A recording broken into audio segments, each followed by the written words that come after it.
वेङ्कटेशाय नमः। ॐ विरूपाक्षाय नमः। ॐ विश्वेशाय नमः। ॐ विश्वभावनाय नमः। ॐ विश्वसृजे नमः।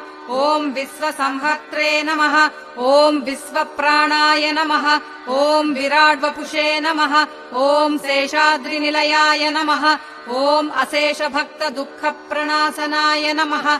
ॐ शेषस्तुत्याय नमः। ॐ शेषसायिने नमः।